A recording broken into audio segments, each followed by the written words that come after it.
Hyundai Santa Fe คันนี้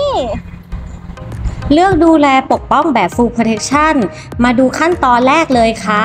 ขัดลบรอยและขัดฉัดเงาก่อนติดตั้งฟิล์มใสกันรอยนะคะสังเกตเลยค่ะว่ารถสีดำจะมีริ้วรอยขนแมวตามนี้เลยค่ะเราจะทำการคัดเตรียมผิวก่อนที่จะเริ่มติดตั้งงานฟิล์มใสกันรอยพร้อมเคลือบเซรามิกคริสตัล 9H ไปให้ด้วยค่ะ